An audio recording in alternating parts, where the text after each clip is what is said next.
Hello students and जय हिंद। I welcome you all to Magnet Brains. So past lecture में हम लोगों ने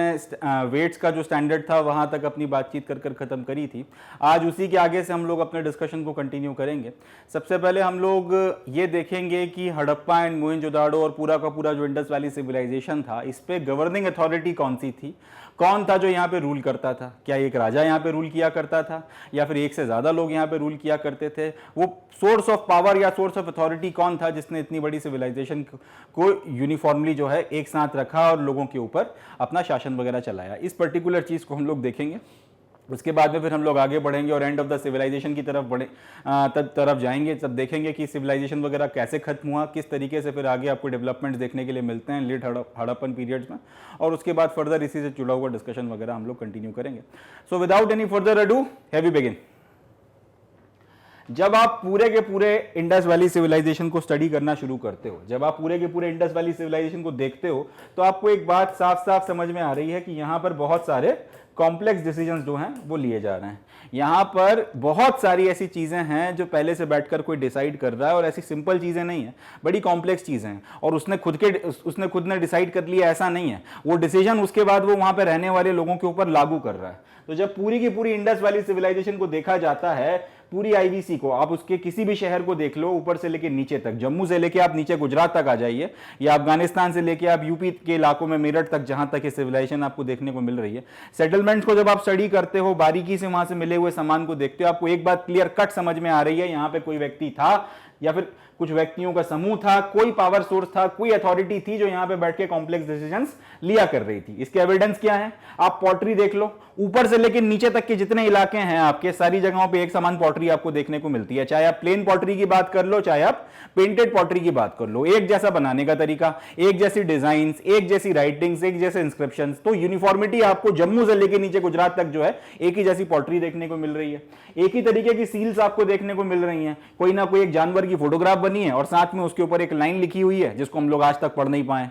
तीसरा है आपके वेट्स का सिस्टम, इसमें गजब की यूनिफॉर्मिटी जो है आपको समझ में आती है। छोटे अगर आपको चीजों को मेजर करना है तो उसके लिए वेट्स का अपना एक बाइनरी सिस्टम फॉलो हो रहा है, और अगर आपको बड़े वेट्स वगैरह मेजर करने हैं तो उसके बड़ी चीजों का वजन अगर मेजर करना है तो उसके लिए बकायदा डेसिमल सिस्टम के बड़े बड़े वेट्स जो है फॉलो किए जा रहे हैं। सबके सब जो है क्यूबिकल शेप में है, सबके सब एक खास तरीके के पत्थर से बने हैं जिसका नाम है चर्ट। सबके सब जो है एक सर्टेन प्रोपोर्शन को फॉलो कर रहे हैं, और यूनिफॉर्मिटी गजब की है। मतलब सामने वाला जानता है कि वजन वगैरह जो है इसको किस तरीके से बनाया जाना है, इसका कितना प्रोपोर्शन रखना है, इससे बड़े वाला जो इससे जो बड़े प्रोपोर्शन का वजन बनेगा उसके साथ में, और इससे जो छोटा वाला वेट बनाया है उसके साथ में इसका किस तरीके का मैथमेटिकल रिलेशनशिप रखना है। And lastly and the most astonishing fact is कि जो ब्रिक्स हैं पूरे सिविलाइजेशन में, छोटे से छोटे इलाके पे चले जाओ, चानूदारो जैसे छोटे से इलाके में चले जाओ, मोहनजोदाड़ो जैसे बड़े से आपके महानगर में चले जाओ, ईंटों का स्टैंडर्ड, ईंटों का साइज जो है एक जैसा है थ्रू आउट द सिविलाइजेशन। आपको कहीं भी ऐसा नहीं होता कि अपने मन मर्जी से कोई भी जो है अपने मन की ईंटें बना रहा है, अपने मन से या तो पका रहा है या तो नहीं पका रहा, उनको लगा लगा के अपने मन मर्जी के कुछ भी अनशन घर बना लिए। ऐसा कहीं नहीं देखने को मिल रहा। पूरी सिविलाइजेशन ऊपर से लेकर नीचे तक एक तरीके की ईंटों का इस्तेमाल कर रही है, एक प्रपोर्शन की ईंटों का इस्तेमाल कर रही है, एक जैसी क्वालिटी की ईंटों का इस्तेमाल कर रही है। और मकानों में भी जो आपको देखने का आर्किटेक्चर समझ में आता है थ्रू आउट यूनिफॉर्म है। जैसे आप सरकारी बिल्डिंगों में आज चले जाओ, कहीं पे भी आपको पता है कि किस तरीके की जो है वो बिल्डिंगें आपको देखने को मिलनी है। रेजिडेंशियल क्वार्टर्स की बात कर रहा हूं, किस तरीके की बिल्डिंगें देखने को मिल रही हैं, छज्जे कैसे बने हुए हैं, रंग कौन सा पुता हुआ है उनको पर, तो उसे देखकर समझ में आता है कि सरकारी बिल्डिंग है। एग्जैक्टली उसी तरीके से थ्रू आउट आप पूरी सिविलाइजेशन, इतने बड़े इलाके में फैली हुई सिविलाइजेशन, और कोई भी जगह आप चले जाओ, सेटलमेंट्स को देखकर, सेटलमेंट जिस तरह से बनाई गई हैं, कंस्ट्रक्शन जिस तरीके से किया गया है, ईंटों का इस्तेमाल जिस तरीके से किया गया है, क्लियर कट वो चीख चीख के कह देती है कि भाई ये जो सिविलाइजेशन का ये जो स्ट्रक्चर है, ये जिस सिविलाइजेशन का पार्ट है उसका नाम है इंडस वैली सिविलाइजेशन। और ये सब इसलिए अचीव हो पा रहा है क्योंकि ब्रिक्स में जबरदस्त यूनिफॉर्मिटी आपको देखने को मिल रही है। अब ब्रिक्स की यूनिफॉर्मिटी से एक बात और समझ में आती है, इतने बड़े लेवल पर कंस्ट्रक्शनल एक्टिविटीज हो रही हैं, इतनी सारी बिल्डिंग्स वगैरह जो है बनाई जा रही हैं, सब कुछ चल रहा है अपना। ऑब्वियस ही बात है, पूरा आप नॉर्थ से लेके साउथ के इलाकों में जितना मैक्सिमम एक्सटेंट है आपकी इंडस वैली सिविलाइजेशन का, पूरा आप सिविलाइजेशन स्टडी कर लो, इतने बड़े लेवल पर ईंटें ऐसा नहीं हो सकता कि किसी एक जगह बनाई गई हैं और वहां से फिर जो है आपने बाकी जगहों को सप्लाई कर दी। ऐसा हो ही नहीं सकता, पॉसिबल नहीं है। दूसरी बात यह कि 2-4 हजार लोगों को भी आप लगा दोगे, 10,000 लोगों को भी आप लगा दोगे, तो जितने बड़े लेवल पर ईंटें इस्तेमाल हुई हैं कंस्ट्रक्शन वगैरह की एक्टिविटी में, इनके लिए पॉसिबल ही नहीं है कि एक जगह पर बैठकर ये भट्टी लगाएं और वहां पर ईंटें बनाएं। हो ना हो, इसमें हजारों लाखों लोगों को जो है इन्वॉल्व किया गया था, पहली चीज। दूसरी बात यह कि एक जगह पे ईंटें नहीं बनाई गई हैं, जहां जहां पे आपके कंस्ट्रक्शन एक्टिविटीज हो रही हैं, या तो वहीं कहीं पे उन्होंने ईंट के भट्टे लगा के अपनी ईंटें बनाई हैं, या फिर उसके आसपास कहीं से जो है वो ईंटें वगैरह लेकर आ रहे हैं। मतलब यह कि एक ही वक्त पर पूरे के पूरे इंडस वैली सिविलाइजेशन में कई जगहों पर ये ईंटें वगैरह बनाने का काम चल रहा था। दूसरे शब्दों में हम ये कह सकते हैं अलग अलग क्षेत्रों के लोग जो हैं इसमें लगे हुए थे। अब सवाल यह उठता है कि इन लोगों को कैसे पता है कि इसी प्रपोर्शन की ईंटें बनानी है और इस तरह से बनानी है कि गुजरात में बैठा हुआ आदमी एक ही तरीके की ईंट बना रहा है और उसी तरीके की ईंट पंजाब में भी आपको देखने को मिलती है। दोनों को अगर आप रिप्लेस कर दोगे, पंजाब वाले की बनी हुई ईंट आप गुजरात में इस्तेमाल कर लो, गुजरात वाले की बनी हुई ईंट आप पंजाब में इस्तेमाल कर लो, मकान जस का तस वैसे का वैसे ही बनेगा। वजह ईंटें एग्जैक्टली वैसी की वैसी हैं, उसमें कोई डिफरेंस आ ही नहीं रहा। इसका सीधा सीधा मतलब यह है किसी ने इनके सर पे बैठ के इनको पहले से बोला है कि बेटा ईंटों का ये स्टैंडर्ड रहेगा, ये साइज रहेगा, ये अपने को ध्यान रखना है और इसके अकॉर्डिंग आपको ईंटें बनानी है। तो क्लियर कट यहां से एक बात समझ में आती है कि कोई जो था इनके ऊपर बैठा हुआ था। जैसे आज की तारीख में मोदी जी हैं, हम लोगों के सर पे बैठे हुए हैं, एक दिन आते हैं बोलते हैं मित्रों आज से आपके 1500 के नोट बंद, बंद तो बंद, बात खत्म हो गई। अब ये इसलिए वो कर सकते हैं क्योंकि उनके पास अथॉरिटी है, वो प्राइम मिनिस्टर हैं इस देश के, उनको इस देश की जनता ने चुना है, उनको पावर दिया है प्राइम मिनिस्टर बनने का। उसी तरह से यहां पर साफ दिख रहा है कि कोई तो था जो यहां पे शायद मित्रों ना बोलता हो, बच्चों बोलता हो, भाइयों बोलता हो, कुछ भी बोलता हो, मगर सामने वाले ने इन लोगों को इंस्ट्रक्ट कर रखा था, सामने वाले ने इंस्ट्रक्शंस दे रखे थे, ईंटों का कंस्ट्रक्शन ऐसे होगा, बाकी चीजें ऐसे बनाई जाएंगी, और लोग इनकी बात को मानते थे। लोग ऐसा नहीं था कि मतलब इसको डिफाई कर रहे थे, मानते थे। मानते ना होते तो आपको इतनी यूनिफॉर्मिटी देखने के लिए नहीं मिलती। तो यहां से एक बात क्लियर कट आपको समझ में आती है कि कोई तो था, कौन था इसके बारे में भी फिलहाल नहीं पता, मगर कोई तो था या कुछ तो थे या फिर एक संस्था तो थी जो रूल कर रहे थे इस पूरे के पूरे सिविलाइजेशन पर, या फिर इसका शासन चला रहे थे, यहां के लोगों के लिए कॉम्प्लेक्स डिसीजन ले रहे थे, और ना सिर्फ फैसले ले रहे थे बट उनका जबरदस्त तौर पर पालन करवा रहे थे। ना करवा रहे होते तो आपको पूरी की पूरी सिविलाइजेशन में इतनी गजब की यूनिफॉर्मिटी देखने के लिए नहीं मिलती। अब फिर वही बात आ जाती है जो मैंने आपको समझाई है कि इतने बड़े लेवल पर ईंटें वगैरह बनाई गई हैं, इसके लिए बड़े लेवल पर जो है आपको लेबर को भी मोबिलाइज करना पड़ा होगा, आपको बड़े तौर पर लोगों को लगाना पड़ा होगा ईंट वगैरह बनाने के लिए। साथ ही साथ आपको एक चीज और देखने को मिलती है इंडस वैली सिविलाइजेशन में कि आपकी बहुत सी जो सेटलमेंट्स वगैरह हैं, आपकी बहुत सारी सेटलमेंट्स को स्ट्रेटेजिकली बसाया गया है। स्ट्रेटेजिकली बसाने का मतलब क्या है? जैसे कि कोई चीज की आपको जरूरत है, अब उस चीज को एक जगह से लाना दूसरी जगह पे बहुत भारी पड़ रहा है, तो आपने काम किया चलो अपन यहीं पे आसपास रह लेते हैं और यहीं से जो है अपना काम चला लेंगे। एग्जांपल के लिए नागेश्वर और बालाकोट, अपने को शेल मेकिंग के लिए शेल की जरूरत थी, कोस्ट के पास से शेल रोज रोज लाना या उसको लगातार सप्लाई करना अंदर के इलाकों में जहां इंडस वैली सिविलाइजेशन के मेन सेंटर थे, पॉसिबल नहीं था। भाई लोगों ने क्या किया?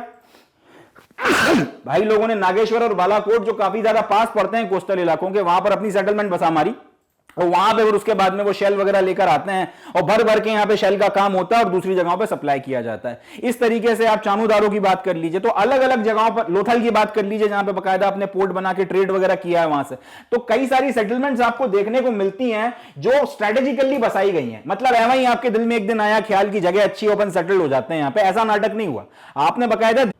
देखा है आपने उस चीज को, और अल्टीमेटली उसके बाद जब आपको स्ट्रेटेजिक लोकेशन समझ में आई कि यहां से हमको ये चीज आसानी से मिल सकती है, यहां से ये आसानी से हो सकता है, अकॉर्डिंगली जो भी आपका ऑब्जेक्टिव था उसके अकॉर्डिंग आपने अपनी जो है लोकेशंस वगैरह पे लोगों को बसाया, अपनी बसावटें जो हैं, अपनी जो रिहाइशें हैं वहां पर बसाई। तो फिर वही सवाल आता है कि आखिर किसने लोगों को बोला, पहले तो किसने ये स्ट्रेटेजिक इंपॉर्टेंस पहचानी कि यहां पर ये काम आसानी से हो सकता है, दूसरा उसके बाद किसने लोगों को बोला होगा कि भाई आप लोगों ने जो है यहां पर जाके रहना है और इस पर्टिकुलर चीज में जो है आप लोगों ने एक्सपर्टीज हासिल करनी है। ये सारे काम किसी ना किसी ने पहले से बोल के करवाए हैं, या तो एक व्यक्ति ने, या फिर एक पूरी की पूरी संस्था ने, या फिर एक पूरे के पूरे ऑर्गेनाइजेशन ने जो इसमें लगे हुए हैं लोगों ने, मगर इसमें जुड़कर एक साथ इकट्ठा काम किया है, या फिर किसी एक व्यक्ति ने इसके ऊपर अल्टीमेटली जो है ये सारे ऑर्डर्स दिए हैं। तो यहां से एक बड़ा इंटरेस्टिंग सवाल निकल कर आता है, यहां से एक ऑब्वियस सा क्वेश्चन निकल कर आता है कि किसने ये सारा काम किया होगा, किसने ये सब ऑर्गेनाइज किया, किसने ये सारे फैसले लिए कि शहर ऐसे बनेंगे, ईंटों का प्रपोर्शन ये होगा,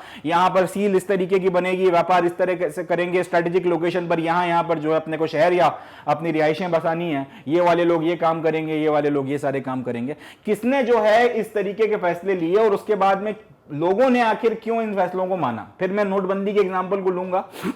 हमारे प्राइम मिनिस्टर साहब एक दिन आते हैं, बोलते हैं आज से 500,000 के नोट खत्म, टाटा बाय बाय। तो पॉइंट ये उठता है कि वो देश के प्रधानमंत्री हैं, लोगों ने चुना है, लोगों ने चुनकर इलेक्शन जिताकर भेजा है, तो वहां से उनकी पावर या उनकी अथॉरिटी आती है, तो वो ये फैसला लेने का अधिकार रखते हैं। यहां पर इस व्यक्ति ने जो, या फिर जो भी संस्था है, जिन भी लोगों ने फैसले लिए थे पूरे इंडस वैली सिविलाइजेशन के लिए, आखिर लोगों ने इनके फैसलों को माना क्यों, या फिर इनके पास में अथॉरिटी कहां से आई, बाय व्हाट अथॉरिटी, ये एक बड़ा इंपॉर्टेंट सवाल बन जाता है। बाय व्हाट अथॉरिटी, आखिर किस आधार पर इन लोगों ने ये फैसले लिए और लोगों ने आखिर इनकी बातें क्यों मानी। इतने बड़े इलाके में अगर लोग इनकी बातें मान रहे हैं तो कुछ ना कुछ तो अथॉरिटी या कुछ ना कुछ तो सोर्स ऑफ पावर इनके पास में रहा होगा। तो यहीं से जो इतनी सारी चीजें हम लोग देखते हैं और उसके बाद में ये जो सारी बातें देखकर हमारे मन में जो 2-3 सवाल आते हैं, इनके बेसिस पर हमारा एक सफर या फिर यहां पे हम लोग कह सकते हैं हमारी एक खोज शुरू होती है इस बात को लेके कि भाई पूरे के पूरे इंडस वैली सिविलाइजेशन में जो सोर्स ऑफ पावर था या सोर्स ऑफ अथॉरिटी थी वो क्या था, वो कौन था, आखिर वो व्यक्ति या फिर वो संस्था कौन थे जो फैसले लिया करते थे और क्यों ये फैसले लेते थे और लोग क्यों इसको मानते थे। ये जो सोर्स ऑफ पावर को की तलाश है या फिर जो खोज है, इन सारी बातों से शुरू होती है। तो अब ये जो सवाल हैं, हम इन सवालों की तलाश में निकलेंगे और पावर या सोर्स जो भी था अथॉरिटी का इंडस वैली सिविलाइजेशन में, उसको तलाशने की कोशिश करेंगे। एंड नेक्स्ट टॉपिक जो हमारा रहेगा वो रहेगा पैलेसेस एंड किंग्स, यानी कि जो भी आपके बड़े बड़े महल हैं और जो भी राजा हैं, ऑल दैट। जितना भी हम लोगों को एविडेंस वगैरह मिला है पूरी की पूरी इंडस वैली सिविलाइजेशन को, जितना भी हमने पढ़ा, हड़प्पा की खुदाई हुई, मोहनजोदाड़ो को खोदा गया, राखीगढ़ी, कालीबंगन, लोथल, धोलवीरा, जितनी भी जगहों को हम लोगों ने खोदा, जितनी भी जगहों पर एक्सकवेशंस हुए, जो जो आपको चीजें मिली, मटेरियल मिला, सारी चीजों के बेसिस पर आप ये बात क्लियर कट कह सकते हैं कि हमारे पास कोई कॉन्क्रीट एविडेंस नहीं है अथॉरिटी के सोर्सेज वगैरह के लिए। हम निश्चित तौर पर नहीं कह सकते कि इंडस वैली सिविलाइजेशन के लोगों के ऊपर कोई राजा राज करता था, एक से ज्यादा लोग राज करते थे, पूरी की पूरी एक सभा बैठती थी इनके ऊपर रूल करने की, डेमोक्रेसी थी, ये लोग वोट डालते थे और चुनाव प्रचार हुआ करता था। यहाँ पे क्या होता था क्या नहीं होता था, हमारे पास पावर या सोर्स ऑफ अथॉरिटी का कोई एविडेंस कॉन्क्रीट तौर पर नहीं है। थोड़ा थोड़ा हमें अलग अलग तरीके के प्रमाण अलग अलग चीजों के मिले हैं, उसके बेसिस पर आर्कियोलॉजिस्ट ने अपने एजम्पशंस बनाए हैं, फिर भी निश्चित तौर पर कुछ नहीं कहा जा सकता कि पावर या सोर्स ऑफ अथॉरिटी जो थी इंडस वैली सिविलाइजेशन में कौन थी। आज तो पता है कि हमारे देश में जो सबसे पहला जो पावर या सोर्स ऑफ अथॉरिटी है वो कौन है, भारत सरकार है। भारत सरकार रूल करती है देश के ऊपर, केंद्र सरकार है। राज्यों की बात की जाए तो वहां पे राज्य सरकार जो है वो उसके पास में अथॉरिटी है एंड ऑल दैट। तो उस तरीके से उस वक्त की क्या कहानी थी, आज की तारीख में हम लोगों के पास में कोई कॉन्क्रीट एविडेंस इस चीज के लिए नहीं है। एक मूर्ति आपको मिली है जो बाकी मिले हुए सामान से अलग है, उसको एक बड़ा फैंसी सा नाम दिया गया है, उसको नाम दिया गया है प्रीस्ट किंग। पूरी पत्थर की बनी हुई मूर्ति है और इस तरीके की मूर्ति फिर आपको कहीं और देखने के लिए आज सच नहीं मिली। अपने आप में ये मूर्ति थोड़ी सी खास है क्योंकि इसका जिस तरीके के इसने कपड़े पहने हैं, जिस तरीके का इसका अपीयरेंस है, उससे एक बात समझ में आती है या फिर एक अजम्पशन हम लोग लगाते हैं कि ये सामान्य आदमी नहीं था, ये एक सामान्य इंसान नहीं था, ये शायद इलीट क्लास का कोई व्यक्ति था या फिर ये जो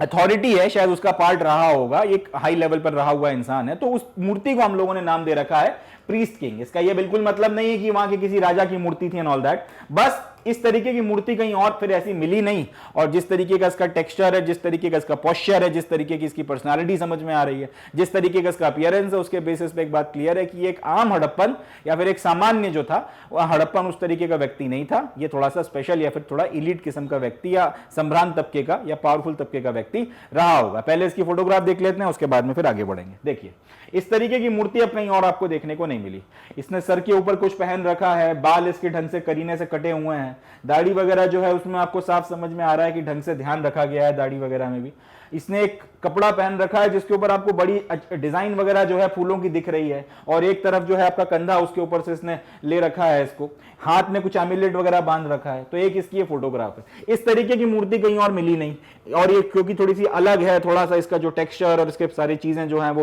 अलग हैं, थोड़ा सा खास दिख रही हैं, इसलिए इसको एक नाम दिया गया है प्रीस्ट किंग। क्योंकि आपको पक्का नहीं पता कि ये कोई पुजारी था या फिर आपको ये नहीं पता कि ये कोई राजा था, तो आपने प्रीस्ट किंग बोल दिया।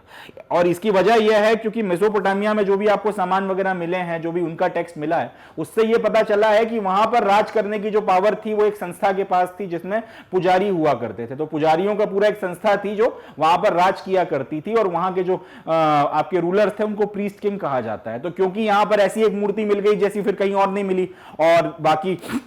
हड़प्पन्स वगैरह जो है से अलग दिख रही है। दूसरी बात यह कि मेसोपोटामिया के साथ हड़प्पन्स का लेना देना भी था, तो उसके बेसिस पर क्योंकि उनके शासकों को प्रीस्ट किंग कहा जाता था और साफ दिख रहा है कि ये सामान्य हड़प्पन नहीं है, इसलिए इस मूर्ति का नाम आपने प्रीस्ट किंग रख दिया। इसका ये बिल्कुल मतलब नहीं है कि इस वहां के राजा की मूर्ति थी, मगर बस क्योंकि एक पैरेलल आपको मेसोपोटामियन सिविलाइजेशन के साथ में दिख रहा था, इसलिए उसके बेसिस पर इसका नामकरण जो है प्रीस्ट किंग कर दिया गया। देखिए एक और फोटोग्राफ देखें इसकी,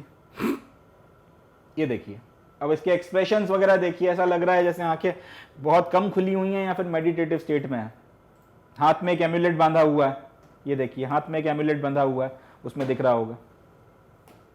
कपड़ा जो भी पहना है उसके ऊपर फूल वगैरह का प्रिंट है। इससे फिर समझ में आता है कि हड़प्पा वाले जो थे वो सिर्फ ऐसा नहीं है कि कॉटन उगाया, उससे धागा बनाया, कपड़ा बना लिया और कुछ भी पहन लिया। फैशन वैशन का ध्यान रखते थे, चित्रकारी या कलाकारियां किया करते थे ताकि वो देखने में अच्छा लगे, मनमोहक दिखे। और इनफैक्ट ये काफी कॉमन डिजाइन है, आज भी बच्चे वगैरह जब थोड़ा बहुत ड्राइंग करते हैं इस तरीके की डिजाइनें बनाया करते हैं। मगर उस जमाने में पत्थर के ऊपर उकेर के इस तरीके की डिजाइन बना देना, तो फिर एक बात समझ में आती है, जिन हाथों ने इसको गढ़ा था वो अनाड़ी नहीं थे, उन लोगों का रोज का काम ये था इस तरीके की मूर्तियां बनाना, कॉम्प्लेक्स स्ट्रक्चर्स वगैरह को बनाना। तो फिर आपको वर्कमैनशिप का एक अच्छा एग्जाम्पल इस मूर्ति में देखने के लिए मिलता है। अब एक पत्थर को काट के इतने हजार साल पहले आंखों का स्ट्रक्चर इस तरीके से बना देना, हालांकि थोड़ा सा टॉपिक से अपन डेविएट हो रहे हैं, बट इस पर बात करना बनता है कि इतने अच्छे से आंखों को बना देना, नाक को इस तरीके से उकेरना, इतना फाइन डिटेल्स कि आपकी दाढ़ी में जो एक एक आपकी लाइन है उसको एकदम क्लियर बनाना। और ये कोई मिट्टी में बनी हुई प्रतिकृति नहीं है, पत्थर काट के बनाई गई है और आज की तारीख में 1000-2000 साल में नहीं बनाई जा रही, 4500 साल पहले ये मूर्तियां बना के तैयार की गई हैं। तो एक मतलब आश्चर्य होता है कि क्या वो हाथ रहे होंगे, क्या वो वर्कमैनशिप रही होगी, क्या वो शिल्पकार रहे होंगे जिन्होंने इसको गढ़ा है। खैर अब वापस आते हैं, बेसिकली इसके अपीयरेंस से आपको समझ में आता है कि ये अथॉरिटेटिव पोस्ट वगैरह पे कोई रहा हुआ व्यक्ति है। पीछे से इसने ये देखिए जो सर के ऊपर पट्टा बांध रखा है, तो पीछे से कुछ इस तरीके से है और इसका पूरा जो शरीर है वो ढका हुआ है इस शॉल वगैरह से। तो ये जो प्रीस्ट किंग की एक मूर्ति मिली है, इससे एक अंदाजा लगता है, पक्के तौर पे कुछ नहीं पता, फिर कह रहे हैं पक्के तौर पे कोई एविडेंस नहीं है, मगर एक अंदाजा लगता है कि यहाँ का संभ्रांत वर्ग या अथॉरिटी वाला वर्ग या पावरफुल वर्ग किस तरीके का रहा होगा। अब कुछ तो एक बात अब जब क्लियर हो गई कि हमको कुछ अंदाजा ही नहीं लग रहा, हम कुछ कह नहीं सकते पक्के तौर पर कि यहाँ पे सोर्स ऑफ अथॉरिटी क्या थी, तो फिर यहां से एक बड़ी जबरदस्त चीज शुरू होती है, अंदाजे लगाना। आर्कियोलॉजिस्ट के पास, फिर जिसके पास जो एविडेंस आया, जिसने जिस तरीके से पढ़ा, उसके बेसिस पे फिर वो अपने अपने अंदाजे लगाते हैं। उसमें से वो अंदाजे जो थोड़ा सा हकीकत के करीब दिखते हैं, उनको हम लोगों ने किताबों में शामिल किया है, वो एनसीईआरटी में पढ़ाया जा रहा है और वही मैं अब आप लोगों के सामने लेकर आया हूं। तो क्योंकि कुछ पता ही नहीं है आगे की कहानी क्या है, चीजें तो जैसे अब कई बार होता है ना कि आपको ढंग से दिख नहीं रहा होता, तो आप हाथ से जो है थोड़ा सा टटोल टटोल के चलने लगते हो, उसी तरह से क्योंकि अब अपने पास में सही एविडेंस नहीं है, तो थोड़ा सा टटोल टटोल के लोगों ने अपने अपने एविडेंस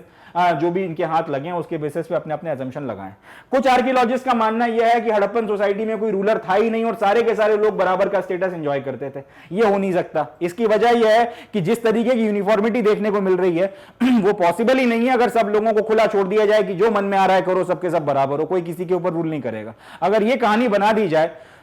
अगर इस तरीके की हकीकत कर दी जाए तो फिर आपको यूनिफॉर्मिटी देखने के लिए नहीं मिलेगी। तो ये बात हकीकत से बहुत दूर दिखती है कि कोई रूलर था ही नहीं यहां पे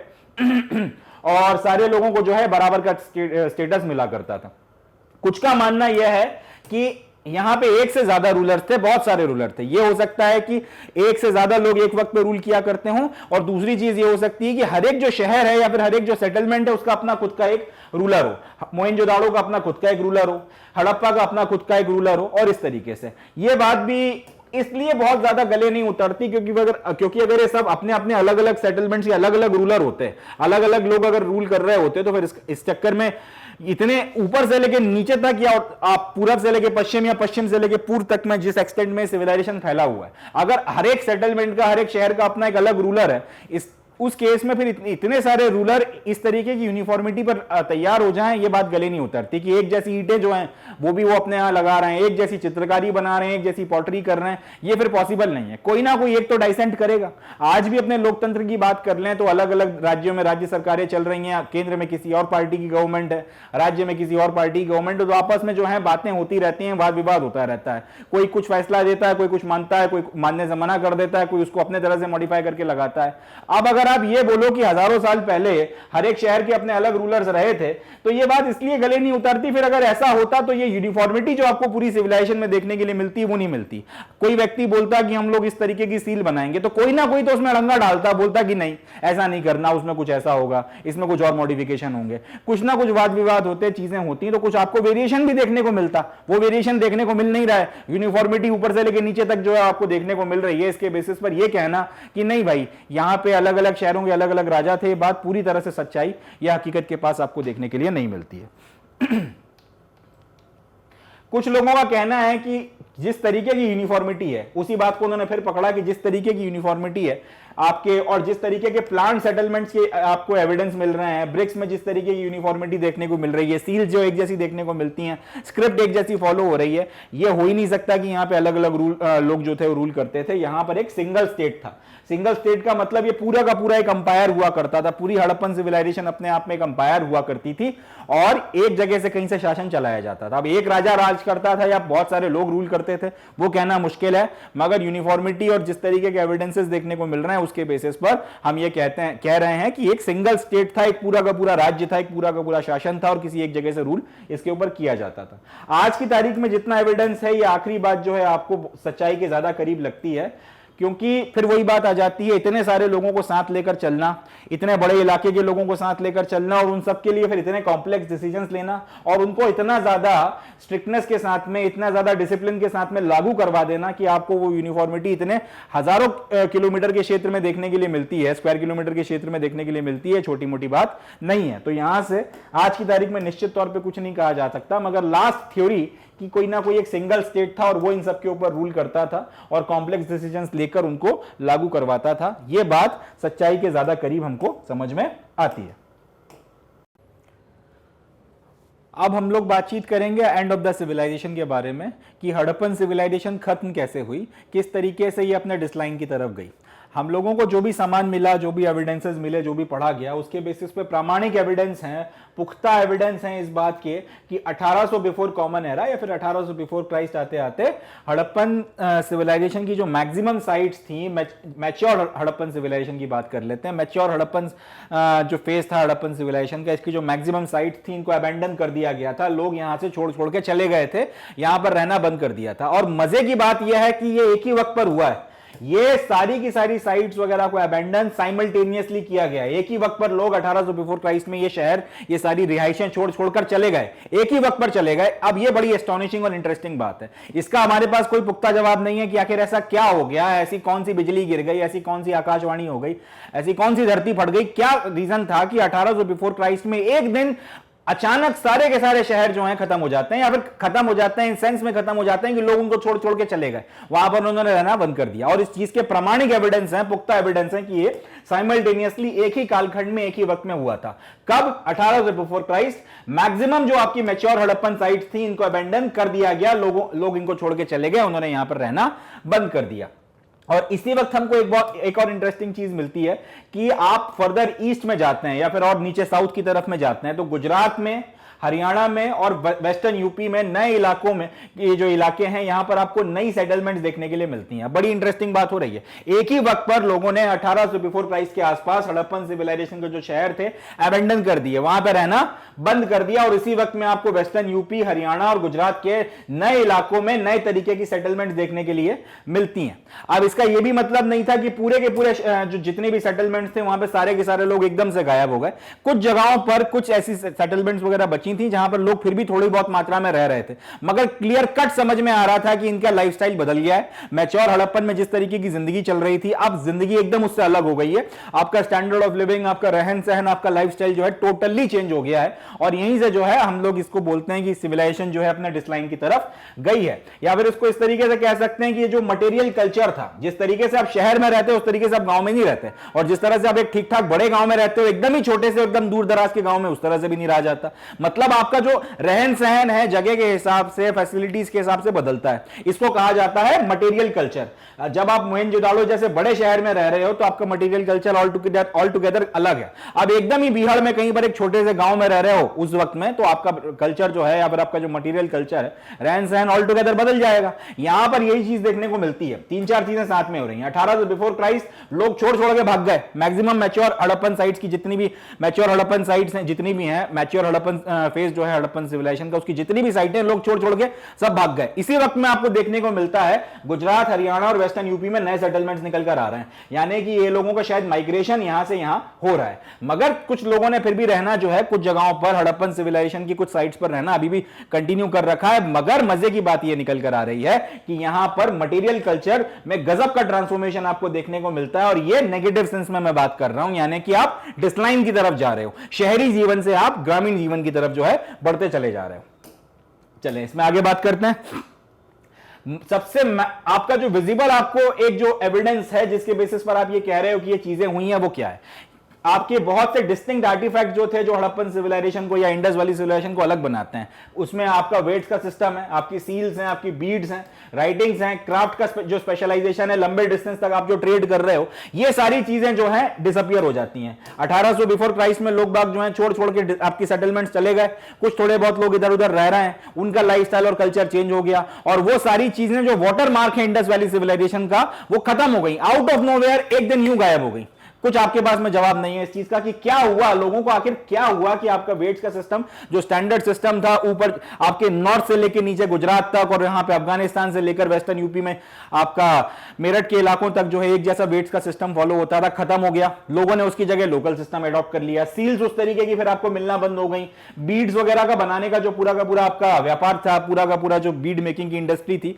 बुरी तरह से डिक्लाइन में चली गई। राइटिंग्स आपको मिलती नहीं है, लोगों ने लिखना पढ़ना ही बंद कर दिया, जिस तरीके के इंस्क्रिप्शंस आपको मिलते थे सब बंद हो गए। क्राफ्ट प्रोडक्शन या स्पेशलाइजेशन जो था कि एक एक चीज को इतना इंटीग्रेट तरीके से बनाया जा रहा है। अभी थोड़ी देर पहले अपन लोगों ने प्रीस्ट किंग की वो मूर्ति देखी है कि इतना ध्यान से पत्थर को काट के वो मूर्ति बनाई गई है, उस तरीके का स्पेशलाइजेशन खत्म हो गया। आपको अच्छी जो सोफिस्टिकेटेड चीजें देखने को मिल रही थी वो नहीं मिलती, लंबे लंबे डिस्टेंसेस तक हड़प्पन ने ट्रेड करना बंद कर दिया, और ये सारी चीजें एक साथ होती हैं।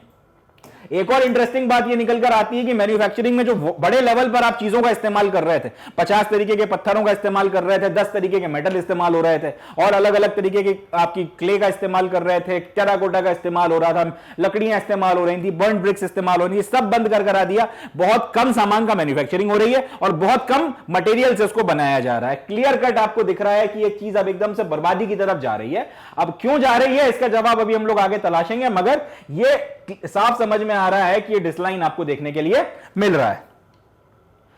इसी के साथ साथ और भी अगर आप देखते हैं चीजें तो आपको समझ में आता है जो हाउस कंस्ट्रक्शन था उसकी पूरी की पूरी टेक्निक में भी जो है डेटेरियोरेशन देखने को मिल रहा है। पहले अपन ने देखा कि सड़कें बनाई गई, उसके बाद ड्रेन का सिस्टम बनाया गया, फिर घर बनाए जा रहे हैं वो सारी, और उसके बाद वो घरों को भी खास तरीके से बनाया जा रहा है ताकि उसमें यूनिफॉर्मिटी देखने के लिए मिले। हर एक घर में बाथरूम दिया जा रहा है, उसको ड्रेन से कनेक्ट कर रहे हैं, कोर्ट यार्ड है, 10 तरीके के कमरे हैं, प्राइवेसी का ख्याल रखा जा रहा है। कुछ नहीं, सब खत्म हो गया। हाउस का जो बनाने का तरीका था, पूरे कंस्ट्रक्शन टेक्निक जो है वो बर्बाद हो गई, उसमें गजब का डेटेरियोरेशन देखने को मिलता है। एकदम से लोगों ने जो है जो उस तरीके की बढ़िया बढ़िया जो घर वगैरह बनाए जा रहे थे सब छोड़ छाड़ के फिर से जो है आप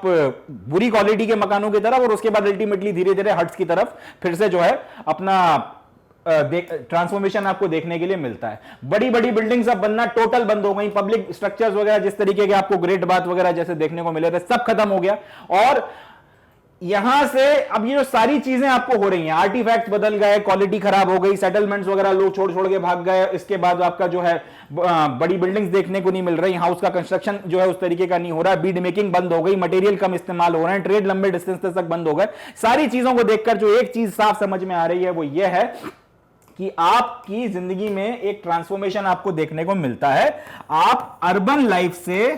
फिर से आप रूरल लाइफ की तरफ प्रस्थान करते हैं, आप फिर से शहरी जीवन से ग्रामीण जीवन की तरफ ट्रांसफॉर्म कर गए। अब ये जो ट्रांसफॉर्मेशन है इसके लिए एक शब्द इस्तेमाल किया गया है वो है लेट हड़प्पन। अलग अलग तरीके से लोगों ने रहना शुरू कर दिया। इंडस वैली सिविलाइजेशन में तो एक लाइफस्टाइल आपको कॉमन देखने को मिल रहा है, यहां आप जिसके मन में जो आ रहा है वो उस तरीके से जी रहा है, जिसको जो अच्छा लग रहा है वो कर रहा है, जिसको जैसा रहना है, जिस तरीके के मकान बनाने हैं, जिस तरीके की ईंटों का इस्तेमाल करना है, पत्थरों का इस्तेमाल करके वजन के तौर पर आपको जो भी वेट सिस्टम फॉलो करना है, जो मन में आ रहा है किए जा रहे हैं। तो आपको अलग अलग तरीके के अब रहन सहन देखने को मिलते हैं, और वो सबके सब जो है आपका जो मैच्योर हड़प्पन फेस था उसके आसपास भी कहीं पे भी नहीं टिकते। इसको आपने क्या कह दिया, इसको आपने बोल दिया लेट हड़प्पन कल्चर। इनफैक्ट यहां पे एक तरीके का कल्चर नहीं है, यहां पे 50 तरीके से रहन सहन आपको देखने को अलग अलग जगहों पे देखने को मिलने लगे हैं, इसलिए आप लेट हड़प्पन कल्चर्स बोलते हैं, ना कि लेट हड़प्पन कल्चर बोलते हैं। चलें जी,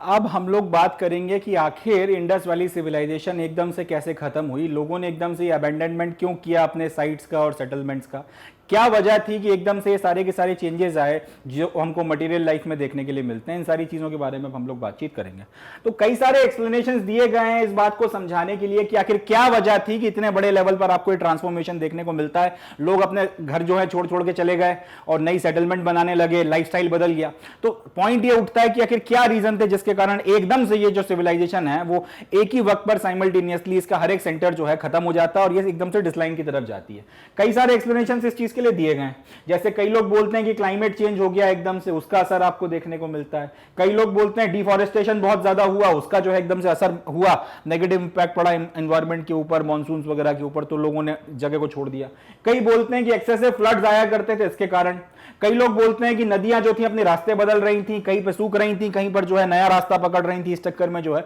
पानी की कमी हो गई तो ये लोग छोड़कर चले गए। अगर आप इन सारे फैक्टर्स को एक साथ भी कंसीडर कर लो तो चलो ये सारी बातें कुछ जगहों पर तो लागू होती हैं। समझ में आ सकता है कि हाँ कुछ जगह है जहां पर ये बात हो सकती है कि 2-4 सेटलमेंट, 10 सेटलमेंट, 15 सेटलमेंट, 20 सेटलमेंट पर ये सारे फैक्टर्स रहे होंगे और उसके कारण लोग वहां से छोड़ छोड़ के भाग गए। मगर अगर आप इसको यहां पर देखो, ये सारे फैक्टर कि भैया कहीं पे नदी ने अपना रास्ता बदल दिया, कहीं पे बाढ़ आ गई, कहीं पर सूखा पड़ गया, कहीं पे लोगों ने जंगल काट दिए तो मानसून आना बंद हो गए, कहीं पर क्लाइमेट बदल गया, सारे फैक्टर्स को भी अगर आप कंसिडर कर लोगे तो इतने बड़े इलाके में लोग एक दिन रहना बंद कर दें और छोड़ छाड़ के भाग जाएं सब कुछ, ये एक्सप्लेन नहीं किया जा सकता। क्या वजह थी कि इतने बड़े क्षेत्र में ये जो सारा पोर्शन है, एक दिन लोगों ने डिसाइड किया कि बस अब मन मर गया, यहां पर अब जिस तरीके से रह रहे थे, जो ज्यादा डेवलप तरीका है उस तरीके से नहीं रहेंगे, फिर से अपने पुराने तरीके जो गांव वाले तरीके थे उस पर लौट जाएंगे। सारे शहर छोड़ के भाग गए, यहां से कहीं और निकल गए, यहां से यहां पे सेटल हो गए, यहां आगे बढ़ गए, यहां बढ़ गए। मगर इतने बड़े एरिया में एक दिन आप ये नहीं कह सकते कि नदियों ने रास्ता बदल दिया, यहां पे सूखा पड़ गया, यहां पे कुछ हो गया और लोग छोड़ छोड़ के भाग गए। ये नहीं हो सकता, पॉसिबल ही नहीं है। तो हमारे पास अगर आप सच सच कहें तो इतने बड़े इलाके में ये इतनी बड़ी सिविलाइजेशन एक दिन कैसे खत्म हो गई, हमारे पास कोई जवाब नहीं है। स्ट्रेट फॉरवर्ड इसका एक क्लियर कट आंसर बनता है, we don't have a damn answer that can explain that why this civilisation was done, why this civilization was destroyed, or why this civilization went towards its decline. We just don't have any answer for this particular question. सबके अपने अपने explanation है, कुछ बातें कहीं पर सच हो सकती हैं, कुछ बातें कहीं पर सच नहीं हो सकती, बट ये जवाब आपके पास में नहीं है। आउट ऑफ नोवेयर एक दिन इन भाई लोगों के दिमाग में क्या आया कि इन्होंने बोला बस अब मन भर गया, इस तरीके से अब यहां पे नहीं रहना, जो इतने हजारों सालों में सिविलाइजेशन बनाया है सब छोड़ छाड़ के हम चले जाएंगे। We don't have an answer, सबके अपने अपने एक्सप्लेनेशंस हैं मगर कोई भी सेटिस्फैक्टरी नहीं है। तो अगर आप ये पूछें कि क्यों खत्म हो गई, सच्चा जवाब किसी के पास नहीं है, एग्जैक्ट आंसर या प्रमाण के साथ में कोई कुछ नहीं कह सकता। और जो इसके ऊपर जो थोड़े बहुत अनुमान लगाए गए हैं उनको हम लोग डिस्कस करते हैं। कुछ लोगों का कहना यह है, कुछ आपके जो आर्कियोलॉजिस्ट हैं उनका कहना यह है कि शायद ऐसा हुआ होगा कि जो एक स्ट्रॉन्ग यूनिफाइंग फोर्स है या फिर जो एलिमेंट है, जो आपकी अथॉरिटी वगैरह थी, जो राजा था या फिर जो भी राज करा करते थे, जो भी संस्था थी जो राज करती थी, वो शायद खत्म हो गई होगी किसी वजह से, किसी रीजन के कारण शायद वो एकदम से खत्म हो गई और उसके खत्म होने के कारण लोगों ने फिर अपने अपने हिसाब से रहना शुरू कर दिया। फिर वही बात आ जाती है कि राजा के खत्म होने से ये थोड़ी ना होता है कि लोग अपने घर छोड़ छोड़ के चले जाएं, पूरी की पूरी सेटलमेंट एक दिन आउट ऑफ नोवेयर खाली हो जाए। तो ये जवाब भी बहुत ज्यादा सेटिस्फाइंग नहीं है, मगर फिर भी काफी हद तक शायद लोगों को अपने हिसाब से रहने की आजादी मिल गई होगी या फिर कोई भी वजह रही हो, उसमें एक ये फैक्टर रहा होगा कि जो यहां पे रूल करता था, जो अथॉरिटी यहां पे रूल किया करती थी, वो एक दिन खत्म हो गई। और ये बात समझ में आती भी है कि उस अथॉरिटी में कुछ डिस्लाइन आया था, उस अथॉरिटी के हाथ से सत्ता गई थी। ये इसलिए हमको समझ में आता है, आपको उस तरीके की सील फिर देखने को नहीं मिलती है 1800 या 1900 बीसी के बाद में। आपको उस तरीके की स्क्रिप्ट हड़प्पन की जो हम लोग पढ़ नहीं पाए आज तक, वो देखने को नहीं मिलती है। वो जो खास तरीके की बीड्स और अलग अलग तरीके की बॉटरी बनाई जा रही थी, सब खत्म हो गया। वेट का सिस्टम जो ये लोग स्टैंडर्ड फॉलो करवा रहे थे, वो कोई फॉलो नहीं कर रहा है। अपने मन मर्जी से कोई भी जो है पत्थर वगैरह उठा उठा के वजन के तौर पर इस्तेमाल कर रहे हैं, सारी चीजें हो रही हैं। तो अल्टीमेटली एक बात क्लियर है कि अथॉरिटी का जो सोर्स था, पावर थी, जो हड़प्पन स्टेट वगैरह था, वो खत्म तो हुआ था। जो भी वहां पे रूल किया करते थे, हड़प्पन स्टेट से मेरा मतलब है जो सरकार रही होगी या जो भी वो लोग जो आपका प्रशासन चलाते थे या जो भी शासन किया करते थे, वो सोर्स ऑफ अथॉरिटी खत्म हो गया होगा। ये बात सच भी है क्योंकि इसमें कई सारी चीजें आपको देखने को मिलती हैं। मगर एक दिन सरकार चली गई, कुछ लोगों की सरकार चली गई से मेरा मतलब है एक दिन जो राज करता था या राज करते थे वो खत्म हो गए, तो लोगों ने बोला बस अब मन भर गया हड़प्पा और मोहनजोदाड़ो से, अपन तो यहां से अब निकल रहे हैं और सबके सब सारी की सारी सेटलमेंट उसी दिन खाली हो जाए या उसी कालखंड में खाली हो जाए, ये बात गले नहीं उतरती। अथॉरिटी खत्म हुई थी, दिख रहा है अथॉरिटी खत्म होने के निशान दिख रहे हैं, बट उसके बेसिस पे सिविलाइजेशन पूरा का पूरा खत्म हो जाए, ये बात गले नहीं उतरती। तो ये शायद उन सारे फैक्टर्स में से एक हो सकता है जिसके कारण हड़प्पन सिविलाइजेशन डिक्लाइन की तरफ गया हो, मगर यही एकमात्र फैक्टर था, ये बात कहना सही नहीं है। अब हुआ ये कि जो भी वजह रही हो, कुल मिला के सिटीज वगैरह खत्म हो गई, अबैंडनमेंट हो गया, इसके बाद लगभग 1100 साल तक, लगभग 1100 साल तक इस देश में जो कल्चर था वो अर्बन से फिर से रूरल हो गया, यानी कि हम लोग शहरी जीवन से फिर से ग्रामीण जीवन की तरफ चले गए और नए शहरों के पुनरुत्थान के लिए, फिर से नए सिटीज के इमरजेंस के लिए इंडियन सब कॉन्टिनेंट को, भारतीय उपमहाद्वीप को 1000 साल से ज्यादा का वेट करना पड़ा और लगभग 1000 या 1100 साल के बाद में हमको नए शहर फिर से देखने को मिलते हैं, मगर इस बार एक नई जगह पर, एक नई नदी के किनारे एक नई सिविलाइजेशन डेवलप होती है और वहां पे फिर आपको फिर से नए शहर देखने के लिए मिलते हैं और वहां से हिंदुस्तान का फिर एक और हिस्ट्री का नया फेज शुरू होता है, जिसके बारे में हम लोग चैप्टर 2 से बातचीत करना शुरू करेंगे। तो कुल मिला के कहानी यह है, इंडस वैली सिविलाइजेशन कैसे खत्म हो गया, सच सच जवाब दिया जाए तो हमें नहीं पता। हम लोग अपने अपने तुक्के लगा रहे हैं, अंदाजे लगा रहे हैं, मगर ये अंधेरे में तीर चलाने वाली बात है। कुछ शायद उसमें सच्चाई है, कुछ शायद सच्चाई नहीं है, सबके अपने अपने फैक्टर्स हैं और कोई भी फैक्टर ये नहीं समझा पा रहा एक दिन कैसे, कब, कहां, क्यों, किस लिए ये इतनी बड़ी सिविलाइजेशन खत्म हो जाती है। तो सीधी सीधी बात यह है, ये एक ऐसा प्रश्न है जिसका फिलहाल तो हमारे पास कोई उत्तर नहीं है। आगे फ्यूचर में मिल जाए, कुछ कहा नहीं जा सकता। सबके अपने अपने तर्क हैं, किसी में कुछ सच्चाई है, किसी में कुछ सच्चाई नहीं है, but the reality is we just don't know what were the exact reasons because of which Indus Valley civilization was over. The only thing that we know is that Indus Valley civilization के खत्म होने के बाद इस देश ने तो कहना नहीं चाहिए, इस पूरे के पूरे इंडियन सब कॉन्टिनेंट ने 1000 साल तक नए शहर नहीं देखे थे और नए शहर फिर जब आए निकलकर फिर से उभरे तो वो एक नई जगह थी, वो एक नई नदी थी, एक नई वैली थी जिसके किनारे फिर एक नई तौर पे एक नई सिविलाइजेशन डेवलप हुई है। So with this we come to the end of the session. आज के लेक्चर में इंडस वैली सिविलाइजेशन कैसे खत्म हुआ, एनसीईआरटी में जो भी उसका जिक्र वगैरह है वो सारा डिस्कशन हम लोगों ने कर खत्म किया है। Next session that is going to be the last session for this chapter, उसमें हम लोग इंडस वैली सिविलाइजेशन की डिस्कवरी कैसे हुई, किस तरीके से हम लोगों ने स्टडी किया, किस तरीके से फाइनली हम लोग इस निष्कर्ष पर पहुंचे कि ये एक नई सिविलाइजेशन है इंडस वैली सिविलाइजेशन, जिसके बारे में उस वक्त तक हम कुछ नहीं जानते थे जब इसकी डिस्कवरी हुई। ये सारी चीजें हम लोग देखेंगे एंड उसी के साथ में आपका जो चैप्टर 1 है वो खत्म हो जाएगा। So on this note, I would be calling it the day and concluding the lecture. Thank you. Jai Hind.